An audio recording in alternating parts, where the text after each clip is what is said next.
तो आज की क्लास में हम स्टार्ट करेंगे डाइस से। तो हेडिंग डालिए डाइस।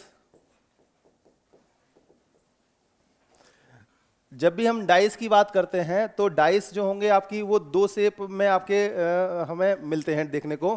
तो डाइस होंगे या तो आपका डाइस होगा ये इस तरह से, क्यूबॉइड शेप में डाइस होता है, इस शेप में डाइस होगा। डाइस में अगर हम बात करें तो टोटल कितनी आपकी साइड्स होंगी? 6 साइड होंगी, क्योंकि आपका क्यूबॉइड के रेस्पेक्ट में अगर हम देखें नंबर ऑफ साइड्स कितनी होती हैं? 6 होती हैं। या तो आपका डाइस क्यूबॉइड शेप में गिवन होगा या तो आपका डाइस क्यूब की शेप में गिवन होगा। जनरली जो हम लोग देखते हैं आपका लूडो जो आपका गेम होता है उसके रेस्पेक्ट में हम लोग यूज करते हैं ये क्यूब शेप का डाइस है। इसको आगे कवर कर लेते हैं, ये इस तरह से है। तो टोटल आपकी 6 साइड होंगी किसी भी डाइस के अंदर।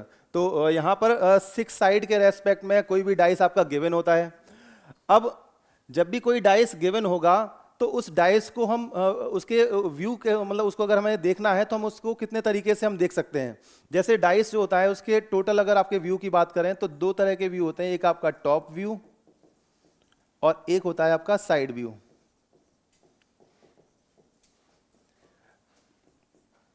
अगर हम बात करें डाइस के शेप की तो आपका क्यूबॉइड शेप में होता है या क्यूब शेप में होगा। क्यूबॉइड शेप के डाइस आपने कहाँ देखे हैं, कहाँ पर यूज हुए थे क्यूबॉइड शेप के डाइस? महाभारत में हुए थे। हाँ, जो शकुनी मामा थे उनके डाइस थे वो क्यूबॉइड शेप के डाइस थे। ठीक है, अब ये आउटडेटेड हो गए हैं, ये काफ़ी आपका लेंदी होते थे तो इनको आउटडेटेड हटा दिया और उनकी जगह आपका शेप ले ली किसने? क्यूब वाले डाइस ने। क्यूब वाले डाइस आपका ये आपका जो डाइस रहेंगे इनमें भी आपके टोटल 6 साइड रहेंगी। इनके बस शेप में डिफरेंस है। अगर हम टॉप व्यू की बात करें तो किसी भी डाइस को जो कि क्यूब की शेप में है, अगर उसको हम टॉप व्यू से अगर हम देखते हैं तो हमें उसकी जो शेप है वो आपका क्या नजर आती है? स्क्वायर की शेप नजर आएगी कुछ इस तरीके से। तो ये क्या है आपका डाइस का टॉप व्यू। कोई भी डाइस अगर इसको हम टॉप व्यू ऊपर से देखेंगे तो हमें कौन सी शेप दिखाई देगी? क्यूब की शेप दिखाई देगी, स्क्वायर की, सॉरी। तो यहाँ पर आपका जो शेप आएगी वो कौन सी आएगी? स्क्वायर की शेप आएगी। लेकिन जब भी किसी डाइस को हम साइड से देखेंगे, जब भी किसी डाइस को हम साइड से देखेंगे तो हमें उसकी कितनी साइड्स विजिबल होंगी आपकी? तो यहां से हम साइड से इस डाइस को देख रहे हैं, तो जब भी किसी डाइस को हम साइड से देखते हैं तो हमें उसकी टोटल 3 साइड्स विजिबल होती हैं। तो एक ये सरफेस हो गई आपका, एक ये सरफेस और एक ये सरफेस। तो इस तरह से हम देख रहे हैं, 3D में देखेंगे तो यहां से देखा हमने डाइस को, यहां से देखा तो सबसे टॉप वाली साइड दिखाई देगी, ये वाली साइड और ये वाली साइड। तो ये क्या है आपका डाइस का साइड व्यू है।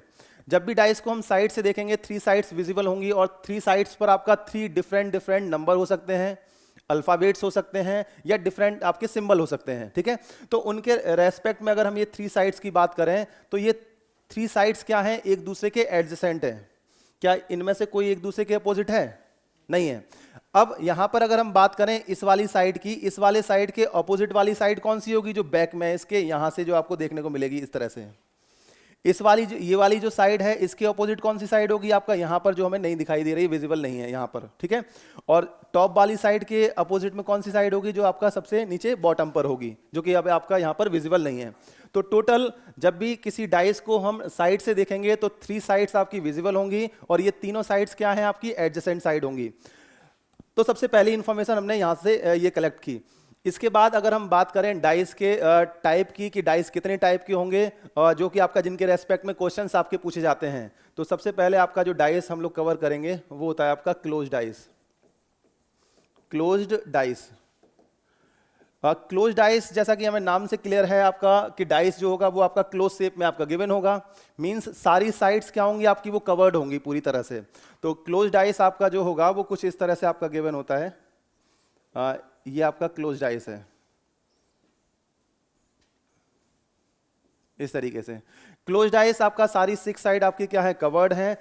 क्लोज्ड डाइस के रेस्पेक्ट में अगर हम बात करें कि जो आपका क्लोज्ड डाइस गिवन होगा तो क्वेश्चन किस तरह से पूछे जाते हैं, या फिर क्लोज्ड डाइस के आगे भी फर्दर हम डाइस को डिवाइड करेंगे। तो यहां पर जब भी क्लोज्ड डाइस आपका गिवन होता है या ओपन डाइस गिवन होगा तो उसमें 2 कैटेगरी होती हैं डाइस की। डाइस की 2 कैटेगरी होंगी इसमें, जो आपका जिनको हम डिस्कस करेंगे। जो फर्स्ट वन है इसमें वो है आपका स्टैंडर्ड डाइस, स्टैंडर्ड डाइस, और सेकंड वन है यहां पर non standard dice, non standard dice.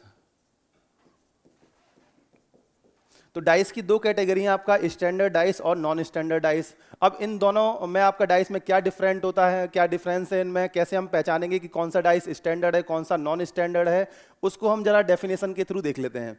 तो इसको पहले आप नोट कर लीजिए, फिर इसके हम आगे चलते हैं। इसको लिख लीजिए सभी लोग। डाइस जो होंगे आपके हाँ, डाइस जो है आपका वो दो कैटेगरी में डिवाइड किए गए हैं, आपका एक नॉन स्टैंडर्ड डाइस और स्टैंडर्ड डाइस। अब इनको कैसे डिफरेंशिएट करना है ये और देख लेते हैं। तो सबसे फर्स्ट नंबर पर हमने देखा कि कौन से डाइस थे आपके, स्टैंडर्ड डाइस। और सेकंड नंबर पर आपके कौन से डाइस हैं, non standard dice, non standard dice. जब भी हम डाइस को क्लासिफाई करने की बात करते हैं, डिफरेंशिएट करना है अगर इन्हें, तो इनको दो आपका डेफिनेशन है, इनके बेसिस पे आपका डिफरेंशिएट किया गया है, ठीक है। तो यहाँ पर दो पॉइंट है जिनके बेसिस पे डाइस को हम डिफरेंशिएट करते हैं। सबसे जो फर्स्ट पॉइंट होगा, फर्स्ट नंबर पर इसमें पॉइंट है ऑपोजिट साइड, और सेकंड पॉइंट है आपका एडजेसेंट साइड।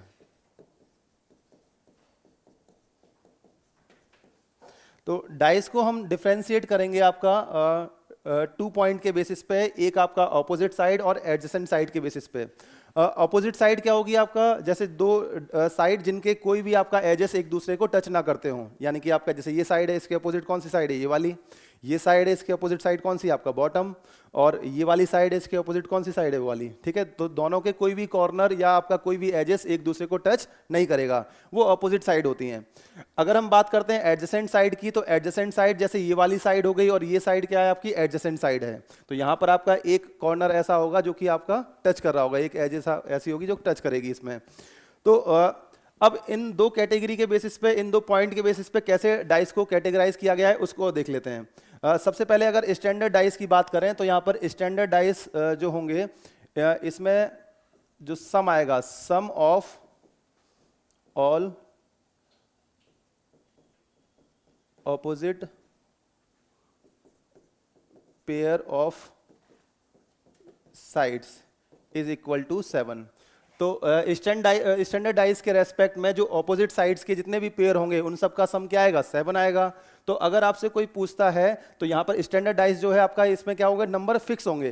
तो आपसे अगर किसी ने पूछा कि ये बताओ 1 के ऑपोजिट में कौन सी साइड होगी आपका, वो साइड जिस पर 6 नंबर आपका गिवन होगा। इसी तरह से अगर आपसे कोई कहता है कि ये बताओ कि 2 के ऑपोजिट में कौन सी साइड होगी, तो आप आंसर देंगे 5।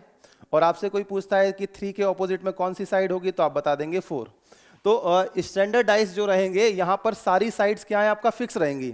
तो किस साइड पे कौन सा नंबर है, ये आप बड़े आसानी से आप बता पाते हैं, क्योंकि आपको पता है sum of all opposite pair of sides equal to 7 होगा। अब एडजेसेंट साइड के बेसिस पे इसकी क्या प्रॉपर्टी होती है, इसको भी हम लोग देख लेते हैं। अगर बात कर रहे हैं एडजेसेंट साइड की, क्योंकि ऑल ऑपोजिट आपका पेयर ऑफ साइड्स का जो सम है वो 7 के इक्वल है, मींस किसी भी एडजेसेंट साइड का जो आपका जो पेयर होगा उसका सम 7 के इक्वल क्या होगा, नहीं होगा यहाँ पर। तो यहाँ पर इसका हम रिवर्स बस हम लिखेंगे कि सम ऑफ ऑल एडजेसेंट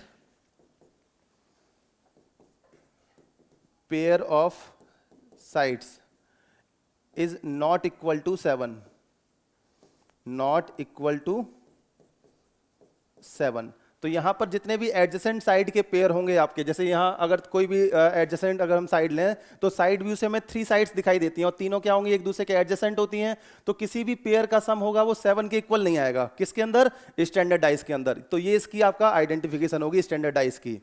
अब इसके बाद अगर हम नॉन स्टैंडर्ड डाइस की बात करते हैं, तो नॉन स्टैंडर्ड डाइस में क्या होगा, जैसे आपका स्टैंडर्ड डाइस है, उसमें जितनी भी ऑपोजिट साइड्स हैं आपका, उनके पेयर जो है उनका सम कितना होगा, 7 है। अब नॉन स्टैंडर्ड डाइस में क्या होगा, sum of all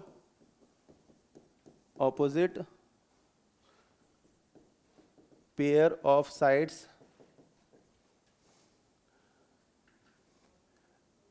is not equal to 7। तो इसमें जितने भी ऑपोजिट जो आपके साइड होंगे उनके पेयर का सम होगा, पेयर में जितनी भी साइड्स होंगी उनका सम होगा, वो आपका 7 के इक्वल यहाँ पर नहीं होता है, ठीक है। तो नॉन स्टैंडर्ड डाइस क्या होंगे, स्टैंडर्ड डाइस के इसके रिवर्स होंगे। तो यहाँ पर जितने भी आपका ऑपोजिट पेयर होंगे जो साइड्स के, उनका सम 7 के इक्वल नहीं आएगा।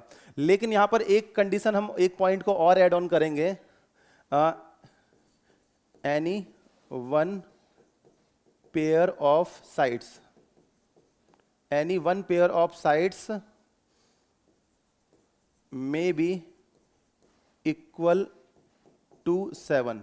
लेकिन कोई एक पेयर ऐसा हो सकता है जिसका सम 7 के इक्वल हो जाए। लेकिन आपका मे भी बोला है, हो सकता है आपका, या तो हो सकता है आपका किसी का भी सम 7 के इक्वल ना आए, या कोई एक पेयर ऐसा हमें मिल जाएगा जिसका सम 7 के इक्वल आ जाएगा। तो ये इसका फर्स्ट पॉइंट हो गया। इसके बाद अगर इसके हम सेकंड पॉइंट की बात करें तो एडजेसेंट साइड के रेस्पेक्ट में, तो हम क्या लिखेंगे इसमें, sum of all adjacent, sum of all adjacent pair of sides, all की जगह एनी हम लोग यूज करेंगे, रुकना जरा, इसकी जगह हम एनी यूज करते हैं, हाँ, sum of any adjacent pair of sides may be equal to 7। यानी कि जब इसमें ऑपोजिट साइड्स के जो पेयर होंगे उनका सम 7 के इक्वल नहीं होगा, तो जो एडजेसेंट साइड होंगे उनमें कोई भी एक पेयर ऐसा मिल जाता है जिसका सम 7 के इक्वल हो सकता है। यहाँ पर एडजेसेंट साइड में सम है 7 के इक्वल होगा, और यहाँ पर ऑपोजिट साइड में सम 7 के इक्वल होता है। तो ये मेन डिफरेंस है आपका स्टैंडर्ड और नॉन स्टैंडर्ड डाइस में। तो जब भी कोई डाइस आपका गिवन होगा, आपको पहचानना है कि वो स्टैंडर्ड है या नॉन स्टैंडर्ड डाइस है, तो इन पॉइंट्स को आपको याद रखना है। अब इनका यूज कैसे करना है, या फिर क्वेश्चंस किस तरह से आपके, कौन से डाइस स्टैंडर्ड होंगे, कौन से नॉन स्टैंडर्ड होंगे, उनको जरा हम एक बार एग्जांपल के थ्रू देख लेते हैं। तो इसको पहले आप लिख लीजिए, फिर इसके पॉइंट्स पर चलते हैं। अब इन एग्जांपल के थ्रू हमें पहचानना है कि कौन सा स्टैंडर्ड डाइस है और कौन सा नॉन स्टैंडर्ड डाइस। तो कैसे आइडेंटिफाई करेंगे, सबसे फर्स्ट वाले अगर हम ऑप्शन को देखें, इसमें 1, 2 और 5 गिवन है। तो 5 और 2 का सम कितना है आपका 7, और एडजेसेंट साइड का सम अगर 7 आता है, यानी कि आपका सारी अपोजिट साइड का सम 7 के इक्वल नहीं होगा, तो ये कौन सा डाइस होगा आपका, नॉन स्टैंडर्ड डाइस, ठीक है। तो ये आपका जो डाइस फर्स्ट वाला है, ये क्या है आपका नॉन स्टैंडर्ड डाइस। अब यहां पर देखेंगे 6 और 2 कितना आएगा 8, 6 और 3 9, और 2 और 3 5। कोई भी एडजेसेंट साइड का जो सम है वो 7 के इक्वल नहीं है, तो ये आपका कौन सा डाइस आ जाएगा, आपका स्टैंडर्ड डाइस। थर्ड वाले की तरफ चलेंगे तो यहाँ पर 4 और 3 का सम 7 है, तो ये आपका कौन सा आ जाएगा, आपका नॉन स्टैंडर्ड डाइस। फोर्थ वाले आपका 2, 4 और 6, किसी भी एडजेसेंट साइड का सम 7 के इक्वल नहीं आएगा, तो ये कौन सा डाइस हो जाएगा आपका स्टैंडर्ड डाइस। 1, 4, 5 कोई भी आपका एडजेसेंट साइड का सम 7 के इक्वल नहीं है, तो ये भी आपका क्या आएगा, स्टैंडर्ड डाइस ही होगा ये भी, ठीक है। इसके आगे 6th वाले पर चलते हैं, तो 2, 3, 5, 2 और 5 का सम 7 के इक्वल है, तो ये क्या आएगा, नॉन स्टैंडर्ड डाइस। इसके बाद 7th वाले में 4, 5 और 6 किसी का भी सम आपका 7 के इक्वल नहीं है, तो ये आपका क्या आएगा, स्टैंडर्ड डाइस। ये आपका नॉन स्टैंडर्ड डाइस, 7 की वजह से आपका ये नॉन स्टैंडर्ड डाइस हो जाएगा। ये आपका क्या हो जाएगा, standard dice.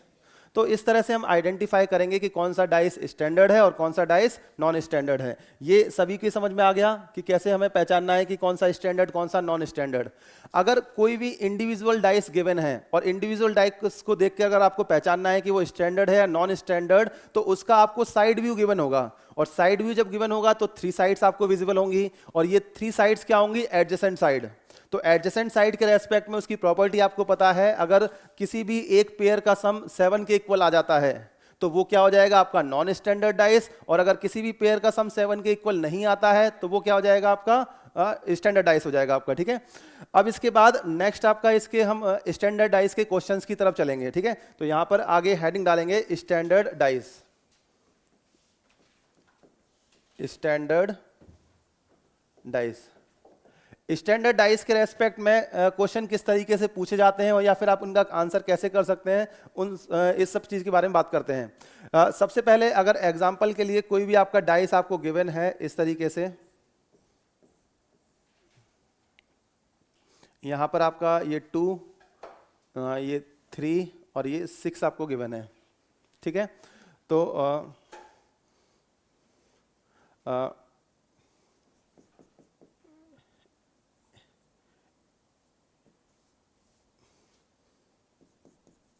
in the given standard dice find the number which is opposite to 6, which is opposite to 6। ये आपको पहचानना है कि कौन सा नंबर ऐसा है जो कि 6 के ऑपोजिट होगा।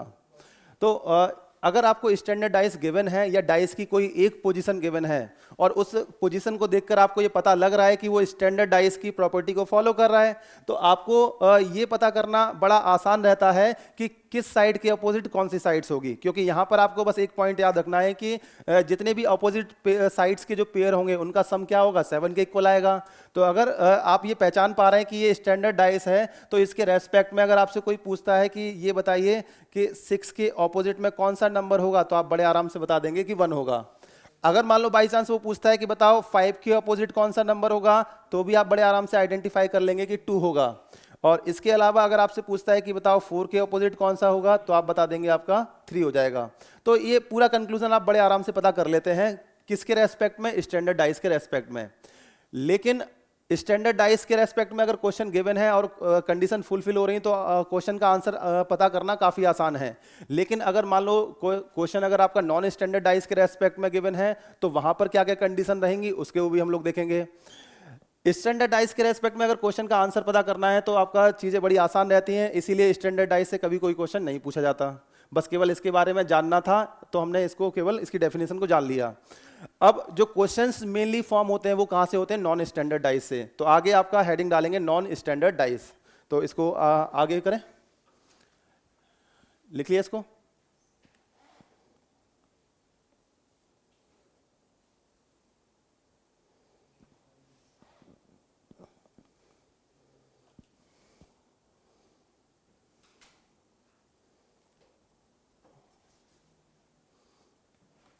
अब इसके आगे अगर हम बात करते हैं नॉन स्टैंडर्ड डाइस की, तो नॉन स्टैंडर्ड डाइस के रेस्पेक्ट में क्वेश्चन किस तरह से पूछे जाएंगे उसके बारे में देख लेते हैं। तो सेकंड नंबर है आपका non standard dice. Non standard dice की डेफिनेशन आपको जो बताई गई थी कि जितने भी आपके ऑपोजिट साइड्स के पेयर होंगे उनका सम जो है वो 7 के इक्वल नहीं होगा, लेकिन किसी एक का हो सकता है। एक का इसलिए हो सकता है क्योंकि अगर एक का 7 के इक्वल आ गया तो बची हुई 2 साइड्स के जो पेयर होंगे उनका सम 7 के इक्वल नहीं आएगा। लेकिन अगर 2 साइड्स जो आपके 2 पेयर हैं अगर उनका सम ऑपोजिट पेयर का सम 7 के इक्वल आ जाता है, तो वहां पर तीसरे का आपका अपने आप से ही वो 7 के इक्वल हो जाएगा। तो वो आपका कंडीशन फिर फुलफिल नहीं होगी किसकी, नॉन स्टैंडर्ड डाइस की।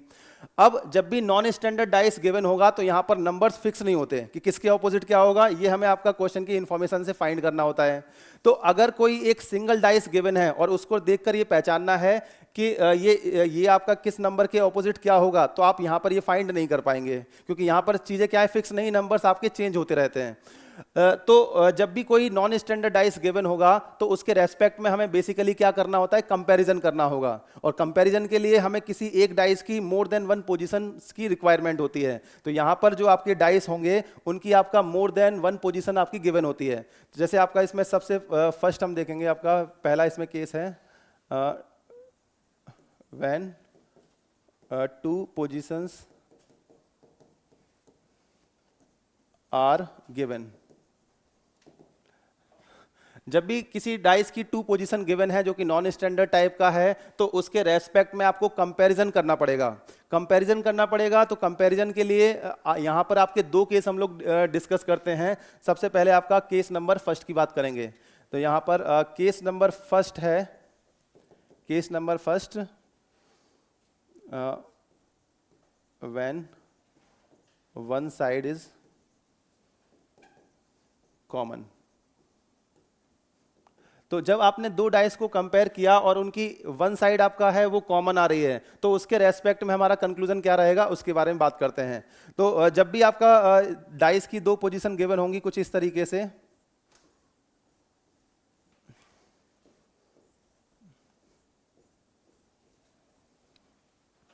इन पर कुछ नंबर आपके गिवन हैं, जैसे आपके नंबर्स हम लोग यहाँ पर ले लेते हैं कोई भी। ये है 2, 4 और ये 5, यहाँ पर आपका 1, 6 और ये 5 हमने ले लिया। अब इन दोनों डाइस में अगर हम देखें तो यहाँ पर दोनों डाइस को कंपेयर जब करते हैं तो हमें एक साइड यहाँ पर कॉमन मिलती है, और वो कॉमन साइड कौन सी है? 5। कॉमन साइड कौन सी है? 5। अब 5 के ऑपोजिट में कौन सा नंबर होगा, सबसे पहले हम ये पता करते हैं, क्योंकि 5 के जस्ट एडजेसेंट साइड पर 2 है, तो क्या ये 2 इसके ऑपोजिट हो सकता है? नहीं, क्योंकि जो एडजेसेंट में है वो अपोजिट कैसे हो जाएगा? बात समझ में आ रही है? तो यहां पर 5 के अपोजिट में ना 2 हो सकता है, ना 4, ना 1, ना 6। तो जब 5 के ऑपोजिट में 2, 4, 1, 6 नहीं होंगे तो रिमेनिंग नंबर कौन सा है? 3। तो यहां पर 5 के ऑपोजिट में क्या आ जाएगा? 3। और ये जो इंफॉर्मेशन है ये हमारी क्या होती है? 100% ट्रू है, इसमें कोई डाउट नहीं है। जब भी आपका डाइस इस तरह से डिजाइन किया गया है और यहाँ पर आपको एक साइड कॉमन कोई मिलती है तो उसके रेस्पेक्ट में आपको ये देखना है कि जो साइड एडजेसेंट में है वो कभी भी ऑपोजिट में नहीं होगी, तो जो रिमेनिंग साइड बच जाती है वो क्या होगी? उसके ऑपोजिट होगी, और ये 100% ट्रू इन्फॉर्मेशन है। अब जब डाइस की 2 पोजीशन अगर आपको 2 पोजीशन गिवन होंगी और उनके रेस्पेक्ट में आपको आगे की इंफॉर्मेशन चाहिए, तो आपको क्या करना है? इसको क्लॉकवाइज घुमा देना है। जैसे आपका 5 के जब क्लॉकवाइज चलेंगे तो क्या आएगा आपका? 2, और यहां पर जब क्लॉकवाइज चलेंगे तो क्या आएगा? 1। तो यहां 2 के अपोजिट आपका क्या आ जाएगा? 1 आ जाएगा। ये इंफॉर्मेशन जो है आपकी ये 50% ट्रू होती है, ये 100% ट्रू नहीं है, ये 50% ट्रू है। क्यों? क्योंकि हमारे पास अब कोई और ऑप्शन नहीं था कि बची हुई रिमेनिंग साइड्स के ऑपोजिट पता करने का कि इसके ऑपोजिट कौन सी साइड्स होगी। तो हमने क्या किया कि हम यहां से क्लॉकवाइज हमने मूव कर दिया। तो जरूरी नहीं है कि यहाँ पर हमेशा क्लॉकवाइज ही चला जाए, एंटी क्लॉकवाइज चल के करेंगे तब भी आपके आंसर आपको मिल जाते हैं। लेकिन ऐसा मत करना कि यहाँ क्लॉकवाइज आप चल दिए और यहाँ पर एंटी क्लॉकवाइज, फिर आपका क्वेश्चन गलत हो जाएगा वहाँ पर। तो यहाँ 5 से जब हमने क्लॉकवाइज मूव किया तो हमें 2 के ऑपोजिट क्या मिला? 1 मिला, और जब 2 से जब क्लॉकवाइज चल कर गए 4 की तरफ तो यहाँ पर हमें क्या मिल जाएगा? 6। तो 4 के ऑपोजिट में क्या आ जाएगा आपका? 6 आ जाएगा। तो ये फर्स्ट केस है जब आपके किसी भी डाइस की 2 पोजीशंस आपको गिवन होंगी और उन 2 पोजीशन में आपका 1 साइड क्या है? कॉमन है। तो 1 साइड कॉमन होगी तो उसके अलावा जो रिमेनिंग साइड्स होगी वो क्या होगी? उस कॉमन साइड के ऑपोजिट में हो जाएगी। उसके बाद क्योंकि आपके पास फर्दर कंपैरिजन करने के लिए और पोजीशंस तो गिवन नहीं है, तो आप क्या करोगे? फिर क्लॉकवाइज मूव करके बाकी बची हुई साइड्स के ऑपोजिट पता कर लोगे कि कौन सी साइड्स हैं। ये सभी को क्लियर है? 5 के ऑपोजिट, जैसे आपका 5 के जस्ट बगल में 4 और 2 है, ठीक है, तो ये इसके ऑपोजिट तो नहीं हो सकते। यहां पर 5 के बगल में आपका 1 और 6 है, तो ये भी इसके अपोजिट नहीं हो सकते। तो यहां पर रिमेनिंग साइड जो बचता है, रिमेनिंग नंबर बचता है, वो आपका कौन सा बचेगा? 3। अब आप कहोगे सर 3 क्यों होगा? 3 की जगह मान लो वहां 30 दे रखा हो, 30 थोड़ी देगा, 1 से लेकर 6 तक की काउंटिंग दे रखी होंगी आपको, ठीक है। अगर ABCD दी होगी तो A से लेकर F तक की आपका ABCD दे रखी होगी, अल्फाबेट्स। अगर सिंबल्स की अगर बात की जाएगी तो सिंबल्स आपके डिफरेंट हो सकते हैं। हो सकता है आपको 5 सिंबल यहां पर आपको पता लग जाए देखकर, लेकिन छठे सिंबल का आप आइडिया नहीं लगा सकते कि छठा सिंबल क्या होगा। लेकिन अल्फाबेट्स, इसके अलावा आपके जो नंबर्स होंगे उनके रेस्पेक्ट में आप आइडिया लगा लोगे कि हाँ कि 1 से लेकर 6 तक के नंबर हैं या फिर A से लेकर F तक के अल्फाबेट्स हैं। तो ये फर्स्ट इन्फॉर्मेशन है, और ये जो इन्फॉर्मेशन है हमारी ये 50% आपकी ट्रू है, लास्ट की ये 2 इन्फॉर्मेशन। लेकिन फर्स्ट इन्फॉर्मेशन ये 100% ट्रू है। ये आपका क्या है? कंफर्म है कि 5 के अपोजिट आपको 3 ही मिलेगा। तो ये केस नंबर फर्स्ट हो गया। आगे इसके चलते हैं केस नंबर 2 की तरफ। सेकेंड आपका केस नंबर 2 है। हाँ,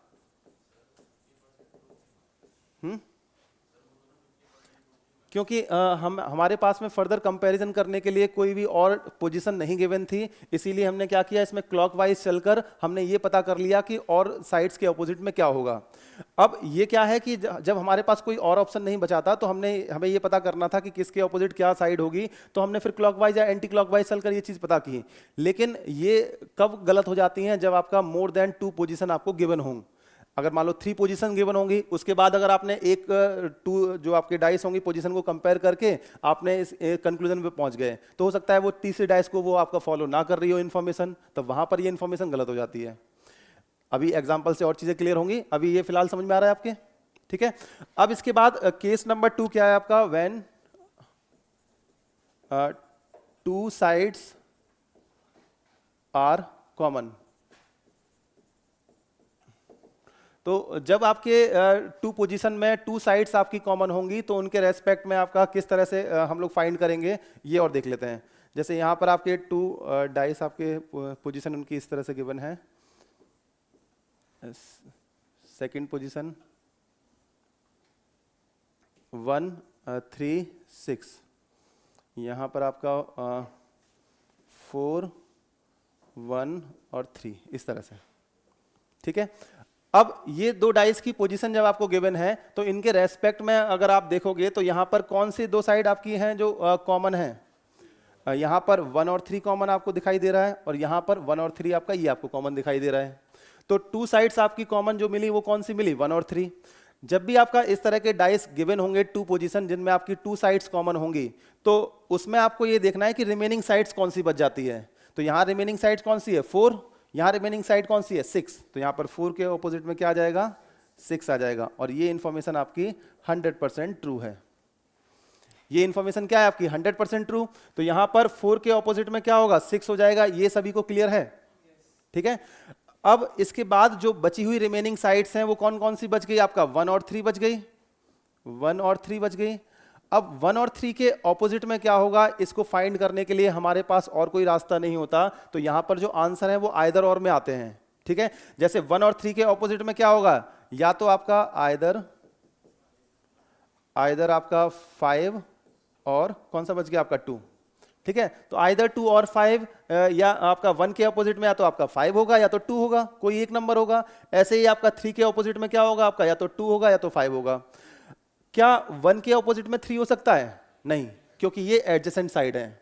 1 के ऑपोजिट में कभी भी 3 नहीं होगा क्योंकि ये एडजेसेंट साइड है। लेकिन आपका 1 के ऑपोजिट में या तो आपका 2 हो जाएगा या तो 5, कोई एक नंबर हो जाएगा। तो ये भी इंफॉर्मेशन हमें आपका आधी अधूरी सी पता थी, तो इसीलिए आपका हमने इसको आइदर और के फॉर्म में लिख लिया। ये बात सभी को समझ में आ रही है। तो ये आपके 2 कंडीशन है, आपका केस नंबर 1 और केस नंबर 2। क्लोज डाइस के रेस्पेक्ट में अगर 2 पोजीशन गिवन होंगी तो इनको इस तरह से कंपेयर कर लेंगे। लेकिन जब मोर देन 2 पोजीशन गिवन होंगी तो इस कंपैरिजन को आगे हमें कंटिन्यू करना है, ठीक है। जैसे फर्स्ट और सेकंड को कंपेयर कर लिया, फिर सेकंड और थर्ड को कंपेयर करेंगे, फिर फर्स्ट और थर्ड को कंपेयर करेंगे, उसके बाद हम सारे कंक्लूजन पर पहुंचेंगे। तो इसको आप नोट कर लीजिए, फिर इस पर बेस्ड हम लोग कुछ एग्जांपल देख लेते हैं।